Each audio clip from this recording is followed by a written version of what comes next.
लोकसभा चुनाव अब से 1 महीने बाद लगभग शुरू हो जाएंगे। ऐसे में तमाम पार्टियों ने अपने अपने कैंडिडेट भी देना शुरू कर दिया है। इस वीडियो में हम बात करने जा रहे हैं मुजफ्फरनगर लोकसभा की।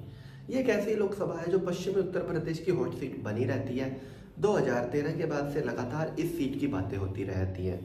साल 2014 में जहां पर संजीव बालियान इस सीट को जीते थे 2 लाख से ज़्यादा अंतर के, लेकिन 2019 आते आते यह सीट जीतना उनके लिए काफ़ी मुश्किल हो गया था और उन्होंने इस एरिया के सबसे बड़े नेता रहे पिछले 40 सालों में चौधरी अजीत सिंह को हराकर 6,500 वोटों से ये लोकसभा जीती थी। लेकिन अब 2024 आ चुका है और ये वो सीट है जिसकी वजह से सपा और रालोद का गठबंधन भी टूटा।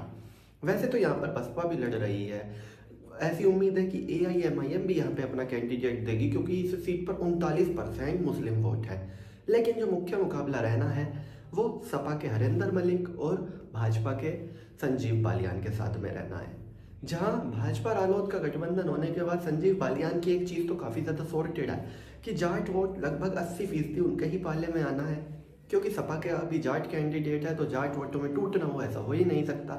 जो अपनी जान पहचान के वोट हैं उनको तो हरेंद्र मलिक लेकर ही जाएंगे और खासकर सरनेम जिन लोगों का मलिक है उनका रुझान ज़्यादा मात्रा में हरेंद्र मलिक की ही तरफ है।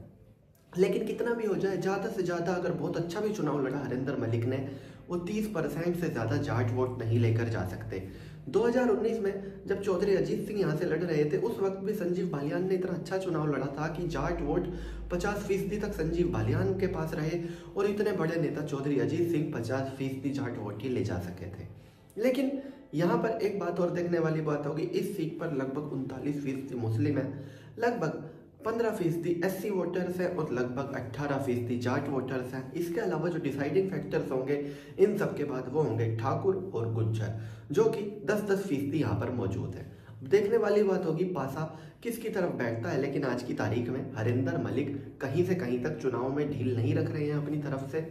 और अगर वो संजीव बालियान को हराते तो बिल्कुल भी हैरानी नहीं होगी, क्योंकि संजीव बालियान के खिलाफ है 10 साल की एंटी इनकम्बेंसी, जिसमें नॉन जाट वोटर्स में अच्छी टूट होती दिख रही है और जितना भी वो लॉस कर रहे हैं वो जा रहा है हरेंद्र मलिक के पास, क्योंकि समाजवादी पार्टी के टिकट पर हरेंद्र मलिक चुनाव लड़ रहे हैं। इस सीट पर 39% मुसलमान हैं।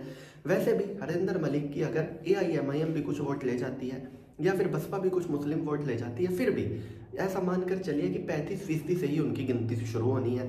अब इसमें देखने वाली बात होगी वो अदर वोट कितने जोड़ पाएंगे, क्योंकि बसपा अलग चुनाव लड़ रही है और बसपा अपना 7-8% वोट लेकर ही जाएगी, तो हार जीत 44-45% वोट पे होगी। जो 45% वोट पाएगा वो जीत जाएगा। तो यहाँ पर हरेंद्र मलिक के लिए चुनाव थोड़ा आसान है, उनको सिर्फ 10% एक्स्ट्रा वोट का जुगाड़ करना है और वो चुनाव जीत जाएंगे। अब देखने वाली बात होगी वो अदर वोट में कितनी सेंध लगा पाएंगे। लेकिन संजीव बालियान भी कम नहीं है। पिछला चुनाव उन्होंने जिस मजबूती के साथ लड़ा था वो इतनी आसानी से हरेंद्र मलिक को एक्स्ट्रा 10% वोट का जुगाड़ करने नहीं देंगे। लेकिन ये कहना बिल्कुल गलत नहीं होगा कि आज की तारीख में अपर हैंड कहीं ना कहीं हरेंद्र मलिक के पास ही है और उनको अपने 45 साल के अनुभव का इस्तेमाल करना है और लगातार 7वां चुनाव हारने से बचना है और सिर्फ 10% वोटों का जुगाड़ करना है। ये जो हम 10% कह रहे हैं इसमें मान के चलिए 2 से 3% तो उनके पास जाट वोटर ही आ जाना है और बची हुई 6 से 7% का जो उन्हें जुगाड़ करना पड़ेगा वो नॉन जाट वोटों में से करना पड़ेगा। वो उसे कैसे कर पाएंगे ये उनके ऊपर है। हालांकि 45 साल का राजनीति में अनुभव है, इसी एरिया में उन्होंने अपनी राजनीति करी है। एक बार राज्यसभा सांसद भी रहे हैं, उनके बेटे तीसरी बार विधायक बने हैं। लेकिन उनके सामने एक नेगेटिव पॉइंट ये है कि वो पिछले 6 चुनाव हार चुके हैं। 5 बार लोकसभा का चुनाव लड़ा, 5 हारे।